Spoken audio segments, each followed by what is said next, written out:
বুঝলাম না, কোটা সংস্কার আন্দোলনকে কেন্দ্র করে সারা বাংলাদেশের মানুষ এখন সিদ্ধান্ত নিয়ে নিছে কোনো ছাত্রলীগ মারা গেলে নাকি জানাজার নামাজ পড়ানো হইব না। কেন ভাই, কোনো ছাত্রলীগ মারা গেলে আপনারা জানাজার নামাজ পড়াইবেন না কেন? বাংলাদেশের সকল আলেম ওলামা সাধারণ মানুষ যদি ছাত্রলীগের জানাজা নাও পড়ায়, তাইলেও কি ছাত্রলীগের জানাজা ইটকা থাকবো? ছাত্রলীগের জানাজা আমি পড়ামু। গতকালকা 2 ঘন্টা সময় নিয়ে আমি নতুন করে জানাজা নামাজটা শিখছি, শুধুমাত্র ছাত্রলীগ ভাইদের জানাজা পড়ামু। এই কারণে জানাজা পড়ানোর আপনাকে কোনো দরকার নাই তো, আপনারা শুধু লাশের ব্যবস্থা করেন, জানাজার নামাজ আমি পড়ামু। লাশের অভাবে জানাজা পড়াইতে পারতাছি না ভাই।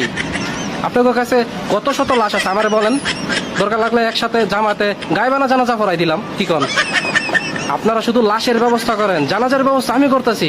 বড় ভাই ঠিকই কইছেন, আপনি তো মনে করেন যে জানাজার নামাজ পড়ান শেখেন নাই, ঠিক আছে?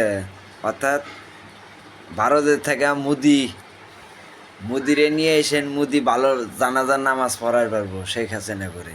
আপনি পারবেন না ভাই। বড় ভাই আসলে মাইন্ড করেন না, ঠিক আছে? অগর জানাজার ইন্ডিয়ার লোকই পড়াইবো, আমার বাংলাদেশের লোক পড়াইবো না, রাজাকার কেউ পড়াইবো না। আমরা তো সব রাজাকারের নাতিপুতি, আপনাদের দেওয়া এর দ্বারা সম্ভব না। পারলে বড় ভাই আরও লোকজন আছে, ঠিক আছে? মোদির আরও লোকজন আছে, অগর নিয়া শহর নিয়া বাংলাদেশে এসে মনে হলো যে জানাজার নামাজ পড়াইব। আর দাবান মেরো কোন জায়গায়? ইন্ডিয়া, ঠিক আছে? ইন্ডিয়া মনে হলেন যে অগর মাটি দেওয়া হবো। আজকে 15 বছর দল ক্ষমতায় নাই, এর জন্য দল করা ছাইরা দেবো? আরে সরি ভাই, 15 বছর না 50 বছর দল ক্ষমতায় না আসলো বিএনপি দল করা ছাইরা দেব না।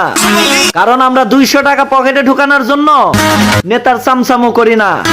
কারণ আমরা জিয়ার সৈনিক, যাকে স্যালুট দিত লক্ষ কোটি মানুষের দৈনিক। কইরা আমার জিয়ার সৈনিকেরা ডুয়েট হবে না একটা কইরা?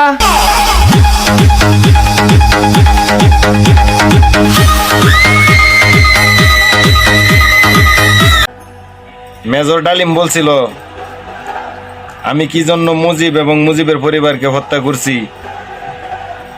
সেটা তোমরা হারে হারে টের পাইবা।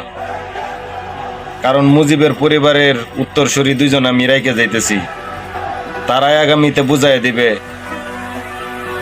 আমি কি জন্য মুজিবের পরিবারকে হত্যা করছিলাম।